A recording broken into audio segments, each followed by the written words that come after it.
Welcome, and we're ready to start our Q&A.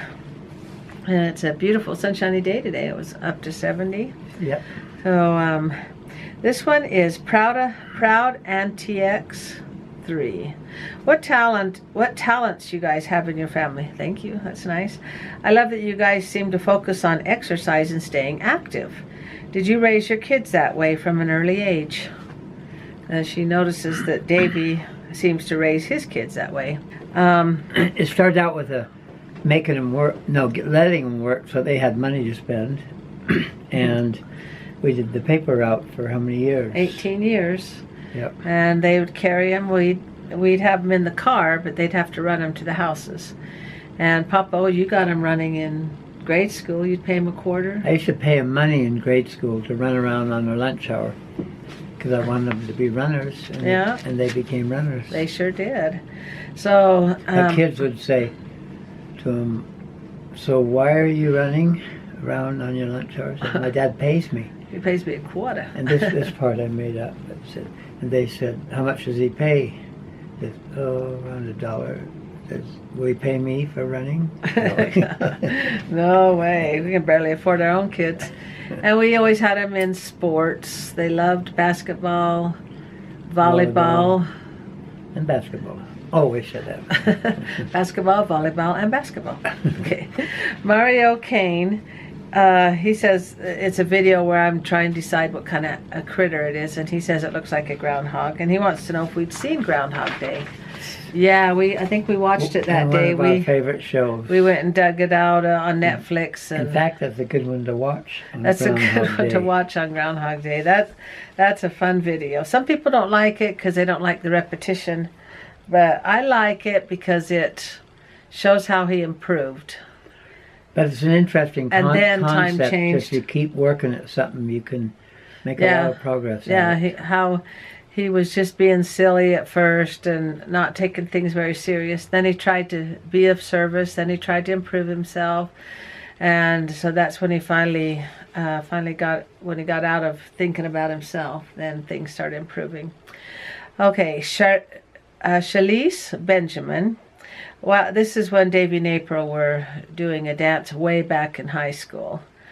And I showed a little clip of that. It says, "Wow, April and Davey are amazing. Did they date in high school? Were they in the same high school?" Loved your quotes at the end. They didn't go to the same high school. And they didn't date in high school. Well, they dated other people, but not each other. But they didn't meet till after Davey's mission.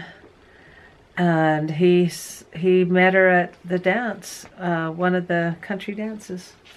Yeah. Where they learned how to dance together, and she worked at Sizzler, I think it was, as a waitress.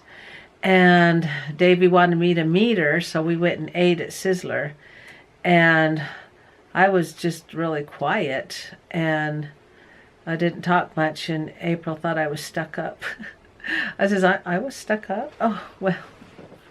Not really, I wasn't, but it was fun to get to meet. So that's how I met April, was at Sizzler. And okay, Lily Hatson. The sound outside scared me. It sounded like a ghost in the TV switching on. Oh wait, it sounded like a ghost. Is the TV still switching on? I heard something outside, and so I took the camera, and I don't know if the cats were fighting or if it was the groundhog, because groundhogs make a screeching sound. And it was spooky. And yet the TV has gone on, I think, once or maybe twice. So it's not as often. Okay, Kimberly Niven. Can you give some tips on journaling? I have often wanted to do it, but when I sit down to write something, I draw a blank or get something down that I feel like it's stupid, so I give it up. Love your vlogs. Can I answer that? Yes, I've written some. I started my first life story when I was 12 years old, and I had 17 pages on it. And I wrote every little thought. I asked my mom questions, and now if I set it down, like in 7 or 8 years or 10 years later, I read it, and there's all those little details that I'd totally forgot about it. So it's a good way to remember small details in what you do. Mm-hmm. I would include things that you think are boring. Well, I wouldn't say, I got up and I brushed my teeth. I wouldn't do stuff like that. I would do things that turned More out... events or... But what people like to read about are your feelings in different situations and what you've learned from them and how you've become a better person through different kind of trials you've had. Those are really interesting. Some people like to keep a feelings journal separate from events journal. Like they'll say, oh, we did this today, we did this, and then they'll go back and write their feelings, how they felt about something. That's a good idea. And then that way they can keep the two separated. But and also, my uncle, he told me about a way to start your journaling is just remember something. Start how far back you want to go, how far back you can remember. And then it'll trigger other memories. Just write down the day we went to the fair, the day, or something like that. And then fill in the blanks. And you'd be surprised what you can remember. See, what I did is, like, I have a little small journal that I published, and excuse me, and it was meeting Rosanne. Oh, yeah. And that was fun to think about. I remembered, I wrote it how many years later? Maybe 20, 30 years later? Well, you wrote it down when it happened, Oh, but yeah. then you didn't make it into a book till... But then I started filling in Little fun, like you details. said, fun things that come to your mind. Yeah. And like I keep on my calendar what I'm doing for the day, and then I save my calendars and I fill in later. I fill in what I can remember. So, but you can, that's a really good question, because journaling is really hard for some people. Some people it's really easy. Some people, But you just decide. everybody has different Techniques, talents for memory, because my dad, he remembered 1 and 2 years old. Yeah, some people could remember back that far. Because he described people, what kind of coats they were wearing back when he was maybe 1 year old, and really little. And some people like to just type it on the computer. Do that if you like that. Some people like to write it down on a piece of paper or in a journal book. But it's really good questions. But just do something. Start somewhere. Like you could break it into categories. My childhood, when I got married, my grandkids, my how we met, my spouse, or fun events that we did with the kids, vacations. Make that a category. Divide it into categories and then go from there. Good idea. And some people like to put pictures in it. The pictures would be easier on the computer. You could just add the pictures that way. But it's a really good question, though. Okay. But then I started publishing life stories of my grandmother, my mother, my dad, because we like to collect histories. Those were written down already, right? Yeah. Well, no, some of them I had to type. I mean, you didn't make it up. You saw it somewhere. Yeah. Because my grandmother was kind of very close in pioneer days and had a hard life where people are dying from sickness. And your dad, Gene, he wrote about his days in the service and really interesting stories. So make sure you write something down. Choose some kind of subject. Pick with your marriage first, or if you're more interested in your days when you were raising your children, but pick something and then just keep adding to it. But you'll be glad that you did. Yeah. Do something, even if you get one thing. That's better than nothing. Okay. Let's see.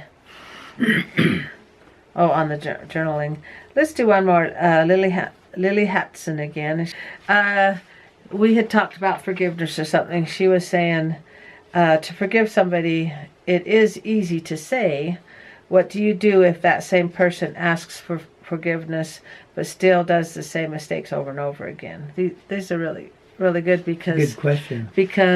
Forgiveness, it can be tough if you forgive that person and they just keep hurting you over and over. And it says then you lose the trust and the love is broken. What do you do then? And what I tell people is say you are required to forgive, but you're not required to trust. They have to earn that trust. The reason you need to forgive is for yourself. The forgiveness is for your own sanity, so you don't go crazy. But you do not have to trust that person. They have to earn it back. Or forget what happened. Oh, yeah. And so the trust has to be earned back from that person, but the forgiveness is for your sanity. Because it can destroy It will destroy you. Your heart and your mind. And It will eat you alive, and people get sick from it because they die sooner too. Because they won't let that go, and they say, well, if I forgive them, they're getting away with whatever it is that they did to you. Say they're not getting away with anything. God will take care of it. And they've lost your trust, so they're not getting away with anything. It's for your own good. That's why God requires us to do that, because He knows it'll eat us alive. It'll destroy us if we don't let that go and forgive them. And they're not getting away with anything. And like the old Chinese proverb, forgive the thief, but still tie up your camel. Do not trust. Do not trust them. Say you can't just keep saying, "Well, I'm going to just keep letting him rob from me." So, but we think we have time for one more. Or is that I was going to say that sometimes when you don't trust somebody or they keep offending you, you do have your choice of the people you spend your time with, and yes. it's easy to not be rude, but at the same time not create situations where you're with that person. Yes, and I usually watch the clock to tell how long. The next question is kind of a long one, so we might not have time. Well, so we'll go ahead and end with a couple of quotes because. Just because if we make it too long, nobody will watch it. Okay, so why don't you pick a quote out there? And this one is from Tony Robbins. And this is kind of related to journals. It says, your story is where you take it to, not to where you start. So that's a good one. Okay, Zig Ziglar again. Unless you have a definite, precise, clearly set goals, you are not going to realize your maximum potential that lies within you. Mm-hmm.